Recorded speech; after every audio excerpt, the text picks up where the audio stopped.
नजीमुल्ला यांच्या खारेगाव येथील निवडणूक प्रचार रॅलीला मतदारांचा उत्स्फूर्त प्रतिसाद.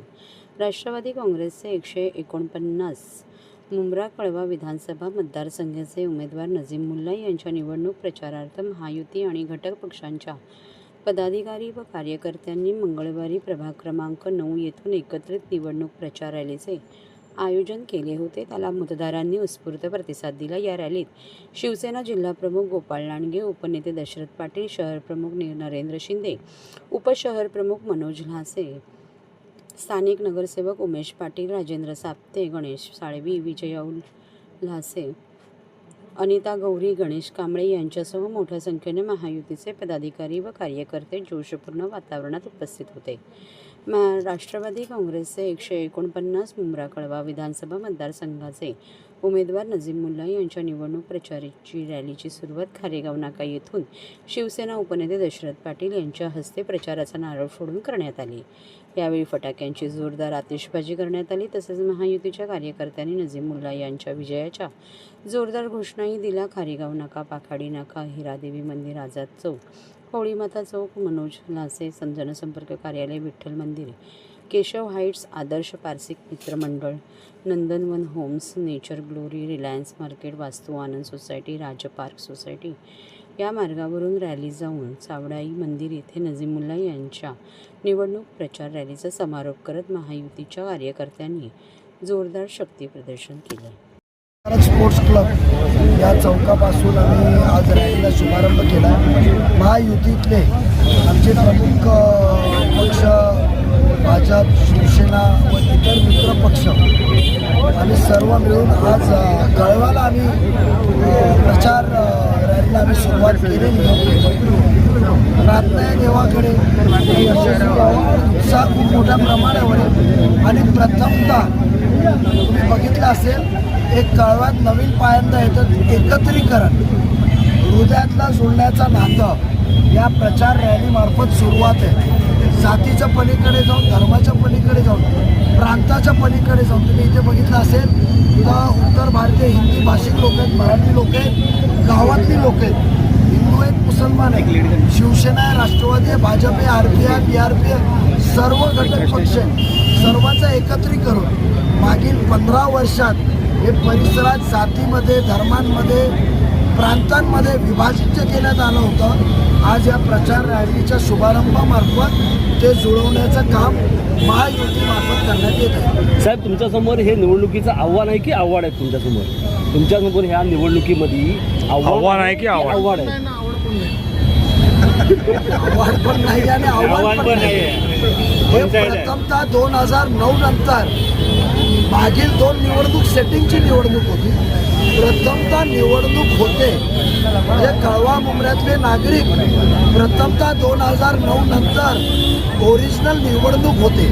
स्पर्धेला प्रतिस्पर्धी हे आलेलं आहे आणि त्याच्यामुळे नक्की निवडणूक मेरिट्सवर होणार आहेत, सेटिंगवर नव्हे. अल्टिमेट म्हणजे हातपाय जोडून बंगल्यात जाऊन हातपाय जोडून खोटा मगरासारखं रडायचं आणि हातपाय जोडून निवडणूक काढायचं, ही निवडणूक नव्हे. आणि आव्हान हे आव्हाडसाठी.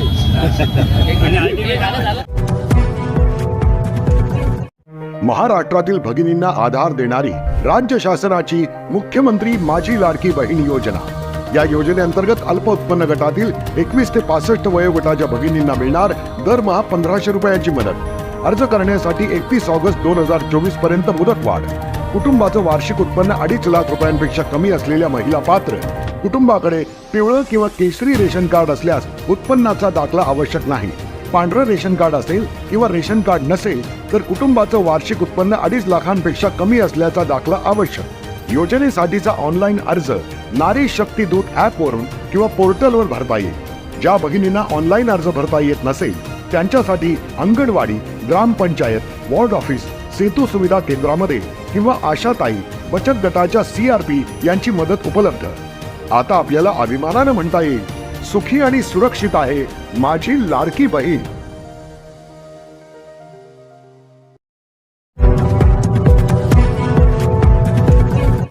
निवडणुकीच्या पार्श्वभूमीवर पोलीस यंत्रणा सज्ज. ठाणे आयुक्तालय क्षेत्रात शहर पोलिसांच्या बंदोबस्तासह केंद्रीय पोलीस दलाच्या 7 तुकड्या, तपासणी नाके, भरारी पथके तैनात करण्यात आली आहे. विधानसभा निवडणुका जाहीर झाल्या असल्या तरी दिवाळी निमित्ताने आणि पक्षातील बंडखोरीमुळे प्रचाराच्या तोफा थंडावल्या होत्या. आता बहुतांश बंडखोरांनी उमेदवारी अर्ज मागे घेतल्याने उमेदवारांनी प्रचाराला सुरुवात केली आहे. या कालावधीत कायदा सुव्यवस्था राखण्यासाठी पोलीस यंत्रणा सज्ज झाली आहे. ठाणे आयुक्तालय क्षेत्रात शहर पोलिसांच्या बंदोबस्तासह केंद्रीय पोलीस दलाच्या 7 तुकड्या, तपासणी नाके, भरारी पथके तैनात करण्यात आली आहे. तसेच संवेदनशील मतदारसंघात रूट मार्च देखील काढला जात आहे. रात्रीच्या वेळात पोलिसांच्या पथकांकडून गस्ती घातली जात आहे. अंमली पदार्थांच्या तस्करीवरही पोलिसांचे लक्ष आहे. निवडणुका शांततेत आणि निष्पक्ष पार पाडाव्यात यासाठी प्रशासकीय यंत्रणा सज्ज असतात. ठाणे जिल्ह्यात एकूण 18 विधानसभा मतदारसंघ आहे. यातील बहुतांश मतदारसंघ ठाणे पोलीस आयुक्तालय क्षेत्राच्या हद्दीत आहेत. निवडणुकांच्या कालावधीत आयुक्तालय क्षेत्रात आचारसंहितेचा भंग होऊन कायदा आणि सुव्यवस्थेचा प्रश्न निर्माण होऊ नये म्हणून ठाणे पोलिसांचा ठिकठिकाणी बंदोबस्त तैनात करण्यात आला आहे. ठाणे आयुक्तालय क्षेत्रात 40हून अधिक ठिकाणी तपासणी नाके उभारण्यात आले आहेत. या ठिकाणी संशयित वाहनांची तपासणी केली जात आहे. तसेच अनेक ठिकाणी भरारी पथके देखील तैनात आहेत. विधानसभा निवडणुकीच्या पार्श्वभूमीवर अतिरिक्त मनुष्यबळ तैनात केला जात असतो. त्यामुळे केंद्रीय पोलीस पथकातील 7 तुकड्या ठाणे आयुक्तालय क्षेत्रात दाखल झाल्या आहेत, तर 5 तुकड्या लवकरच दाखल होणार असल्याची माहिती सूत्रांनी दिली. यासह राज्य राखीव दलाच्या तुकड्या देखील तैनात केल्या आहेत. पोलिसांकडून गुन्हेगारीवरही करडी नजर ठेवण्यात येत आहे.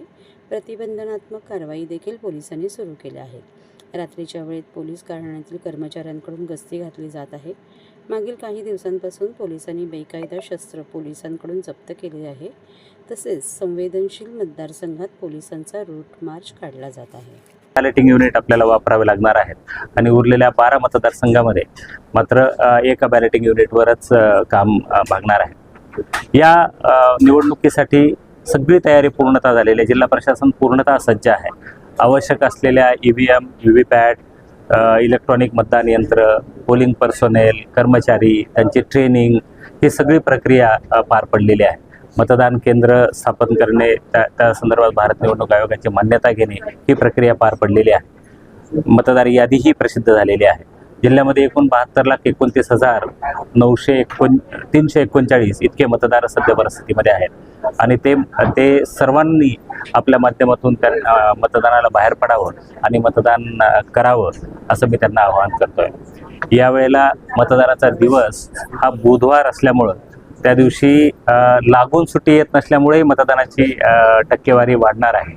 मतदारांना फॅसिलिटेट करण्यासाठी त्यांचं नाव कुठं आहे, कोणत्या मतदारसंघामध्ये आहे, कोणत्या मतदान केंद्रामध्ये आहे, मतदार यादीमध्ये आहे, हे शोधण्यासाठी त्यांना आपण 1950 हा जो टोल फ्री नंबर आहे तो उपलब्ध करून दिलेला आहे. त्याशिवाय भारत निवडणूक आयोगाची वेबसाईट आहे, त्याच्यातूनही आपलं नाव शोधता येऊ शकतं. त्याशिवाय CO ऑफिसची एक वेबसाईट आहे, त्याच्या माध्यमातूनही आपल्याला त्याचं नाव शोधता येऊ शकतं. मतदार यादीतलं नाव शोधणे आणि मतदान केंद्र शोधणे या दोन्हीसाठी सफिशियंट असं फॅसिलिटेशन यावेळेला करण्यात आलेलं आहे. आमच्या कार्यालयाकडूनही यावेळेला QR कोडच्या माध्यमातून एक लिंकद्वारे आपण त्या मतदान केंद्र आणि मतदार यादीतलं नाव शोधण्यासाठीची कॅम्पेन आपण करणार आहोत. मतदार जागृतीच्या संदर्भामध्ये अर्बन ॲपॅथी आपण मागच्या वेळेला लोकसभेला मोडून काढू शकलो आणि आपल्या ॲव्हरेज पोलिंग पर्सेंटेजमध्ये साधारणपणे 5 ते 6% वाढ झालेली होती. तीच वाढ आताही पुढं वाढवून नेऊन आपण नॅशनल किंवा स्टेट लेवलचं जे ॲव्हरेज आहे ते आपण अचीव करण्याचा प्रयत्न करणार आहोत. जिल्ह्यामध्ये व्हल्नरेबल एरिया नाही आहेत. क्रिटिकल एरियाच्या संदर्भामध्ये आज ऑब्झर्व्हर साहेबांच्या सोबत त्याचा असेसमेंट केलं जाणार आहे. आवश्यक असलेले सर्व परीक्षण झालेले आहेत. व्हल्नरेबल एरियाचे आणि क्रिटिकल पोलिंग स्टेशनचे पोलीस अधिकाऱ्यांकडूनही सर्व आवश्यक असलेल्या प्रतिबंधात्मक उपाययोजना असतील, शस्त्राच्या संदर्भातली जमा करण्याच्या संदर्भातले ऑर्डर्स असतील, नॉन बेलेबल वॉरंट्स एक्झिक्यूट करण्याच्या संदर्भातले असतील, ती सगळी प्रक्रिया पार पडलेली आहे. CAPFची जी आपली रिक्वायरमेंट होती ती CAPFची रिक्वायरमेंट आपण DG ऑफिसला कळवलेली आहे. त्याच्या अनुषंगाने आपली 17 कंपन्या ची आवश्यकता आहे आपण कळवलेलं आहे. त्यापैकी 12 कंपन्यांचा आत्तापर्यंत जिल्ह्यामध्ये दाखल झालेल्या आहेत. त्यांना आपण इलेक्शन रिलेटेड वेगवेगळ्या कामासाठी वापरणार आहोत. त्यांना अर्थातच कायदा आणि सुव्यवस्थेसाठी त्यांना वापरता येत नाही. आयोगाचे निर्देश आहेत त्यांना कायदा आणि सुव्यवस्थेची कामं न लावता त्यांना इलेक्टोरल रिलेटेड ज्या ॲक्टिव्हिटीज आहेत त्यामध्ये जसे की कॉन्फिडन्स बिल्डिंग मेजर असतील, फ्लॅग मार्च असतील, तर या संदर्भामध्ये आपण त्यांना त्यांची मदत घेणार आहोत. जिल्ह्यामध्ये 6,955 मतदान केंद्र आहेत. त्यापैकी 6,894 एवढी मतदान केंद्र मुख्य मतदान केंद्र आहेत आणि 61 सहाय्यकारी मतदान केंद्र आहेत. ज्या मतदान केंद्रावर 1500पेक्षा जास्त मतदार झाली त्यांना आपण सहाय्यकारी मतदान केंद्राचा प्रस्ताव भारत निवडणूक आयोगाला पाठवला होता आणि त्यालाही मान्यता आता आयोगाकडून प्राप्त झालेली आहे. एकंदरीतच जिल्ह्यातली सगळी प्रशासकीय यंत्रणा, पोलीस यंत्रणा आणि इतर सगळ्याच शासकीय कार्यालय आणि शासकीय अधिकारी कर्मचारी हे निवडणुकीसाठी सज्ज आहेत. आता फक्त सगळ्या मतदारांना आवाहन करूया आपण सर्वजण आपल्या माध्यमातून की त्यांनी बाहेर पडावं आणि अत्यंत निर्भय वातावरणामध्ये मतदानाचा आपला पवित्र हक्क बजावावा अशी मी विनंती करतो.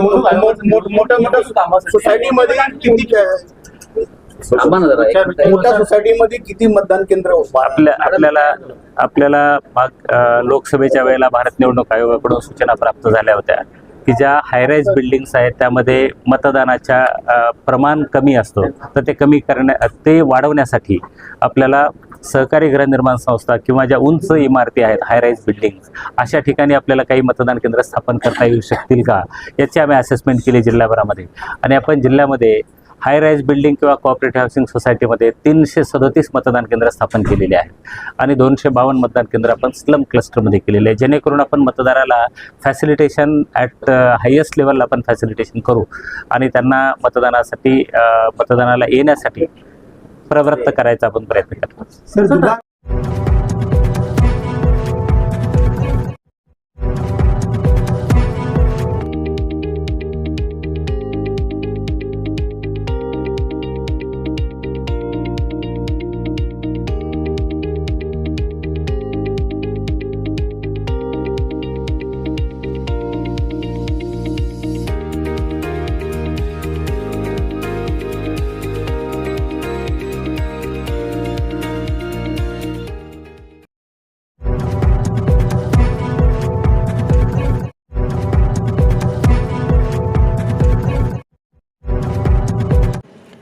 खारेगाव येथील प्रस्तावित डीपी रोड भूमिपुत्रांना उद्ध्वस्त करणारा, स्वातंत्र्य सैनिकांच्या घरांवर बुलडोझर फिरवणारा डीपी रोड तात्काळ रद्द करा, अन्यथा आंदोलन.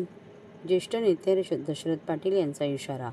ठाणे खारेगाव येथील प्रस्तावित डीपी रोड भूमिपुत्रांना उद्ध्वस्त करणारा आहे. स्वातंत्र्य सैनिकांच्या घरावर, 17 रहिवासी इमारतींवर आणि जरीमरी ग्रामदेवतेच्या मंदिरावर बुलडोझर फिरवण्याचा घाट या डीपी रोडच्या माध्यमातून घालण्यात आला आहे. याला आमचा तीव्र विरोध असल्याची माहिती ज्येष्ठ असं आहे की 100% शहराच्या विकासासाठीचा हा डीपी टाकला जातो, परंतु त्या ठिकाणी लोकवस्ती कुठली आहे, कोणती आहे, कशा प्रकारे आहे, त्या ठिकाणी इतिहास काय आहे याची पूर्णपणे जाणीव घोळघोळूनच हा विकास आराखडा बनवला जातो. त्या ठिकाणी खरोखरच त्या लोकांची आवश्यकता आहे का, गरज आहे का, ही गरज ओळखूनच डीपी टाकला जातो. तशी गरज आवश्यकता नाही असं आमचं ठाम मत आहे.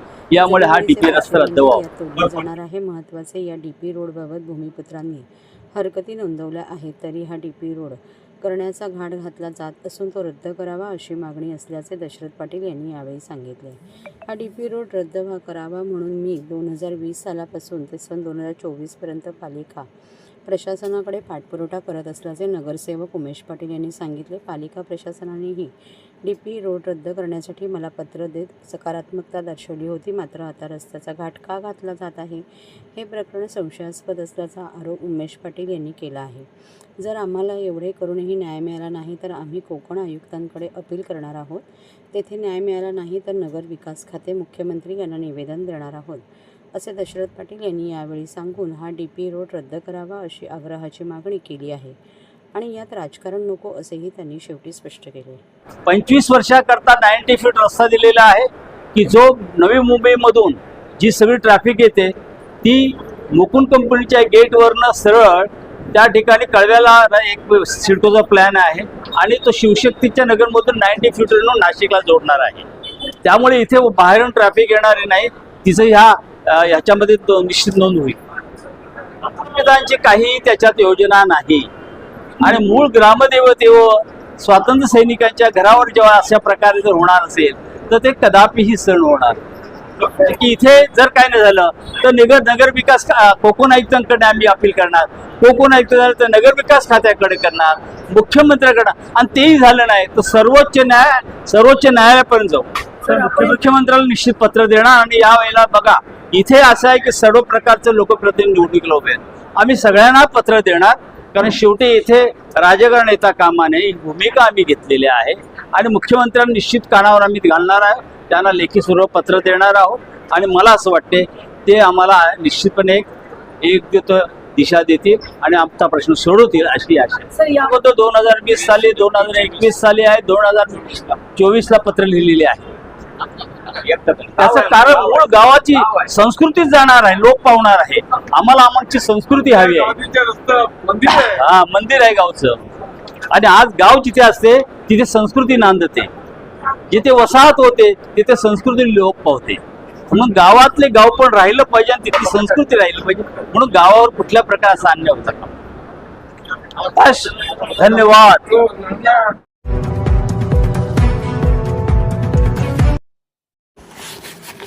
आत्मनिर्भर आणि पुनर्विकसित महाराष्ट्रासाठी महायुतीला साथ द्या, माजी केंद्रीय मंत्री सत्यपाल सिंग. आत्मनिर्भर आणि पुनर्विकसित महाराष्ट्र बनवण्यासाठी राज्यात महायुतीला साथ द्या, असे आवाहन मुंबईचे माजी पोलीस आयुक्त, माजी केंद्रीय मंत्री सत्यपाल सिंग यांनी केले. बुधवारी ठाण्यातील भाजप मीडिया सेंटरमध्ये पत्रकार परिषदेत ते बोलत होते. याप्रसंगी भाजप ठाणे शहर जिल्हाध्यक्ष संजय वाघुले, प्रदेश प्रवक्ते सागर भदे, शरद पुरोहित आणि कमलेश आचार्य आदी उपस्थित होते. देशाच्या पंतप्रधानपदी नरेंद्र मोदी जेव्हापासून आले तेव्हापासून देशातून आतंकवाद जवळपास संपला आहे. गेल्या 10 वर्षात सबका साथ सबका विकास हे सूत्र अवलंबून देशाला प्रगतीच्या वाटेवर नेले आहे. किंबहुना गुलामगिरीची सारी चिन्हे नष्ट करून देशाला 2047पर्यंत आत्मनिर्भर भारत बनवून संपूर्ण जगात भारताचा सन्मान वाढवण्याचा निर्धार नरेंद्र मोदी यांनी केला आहे. एकीकडे जात, धर्म, भाषा आणि प्रांतांच्या नावे विरोधक ध्रुवीकरण करत समाजात वाद निर्माण करत आहे, तर दुसरीकडे तुष्टीकरण न करता भाजप सर्वांना समान न्याय देत आहे. मोदी सरकारने लोकांना आस्थेचा मार्ग दाखवला, तर काँग्रेसने प्रभू श्रीराम आणि श्रीकृष्ण यांच्यावरच आक्षेप नोंदवल्याची आठवण सत्यपाल सिंग यांनी करून दिली. केंद्राने देशातील 80 कोटी जनतेला मोफत शिधा देण्याबरोबरच विविध योजना यशस्वीपणे राबवल्या, तरी लोकसभेच्या वेळेस मवीय आघाडीने फेक नेरेटिव्ह पसरवून यश मिळवले. पण आता आघाडीच्या या खोट्याचा पर्दाफाश झाला असून लोक आता त्यांच्या बतावणीला भुलणार नाही, कारण जनतेला विकास हवा आहे. राज्यात भाजप महायुती सरकारने लाडकी बहीण योजना असो वा गरीब कल्याणाच्या अन्य योजनांच्या माध्यमातून महिलांचा सन्मान केला. महाराष्ट्रात 850 कोटी सायबर क्राईमच्या सुरक्षेसाठी तरतूद केली. तेव्हा आत्मनिर्भर आणि पूर्ण विकसित महाराष्ट्र बनवण्यासाठी महायुतीला साथ द्या, असे आवाहन सत्यपाल सिंग यांनी केलं. सर, आपकी पार्टी किसी सीट पर मनसे का समर्थन करती है और कई सीटों पर मनसे के उम्मीदवार आपके खिलाफ चुनाव लड़ रहे हैं, तो ये संदेश जनता में किस तरह जा रहा है या मतदाता इसको किस रूप में ले? देखिए, कई बार ऐसा होता है इस राजनीति के अंदर, कुछ राजनीति की कुछ अपनी मर्यादा भी है. ये ऐसे किसी व्यक्ति का काम नहीं है. कई बार समय अनुसार, प्रसंग अनुसार, आदमी के अनुसार निर्णय लिया जाता है कि हमारी पार्टी के हित में, हमारे प्रदेश के हित में, हमारी सरकार के हित में क्या होगा, उसके हिसाब से वो निर्णय लेंगे.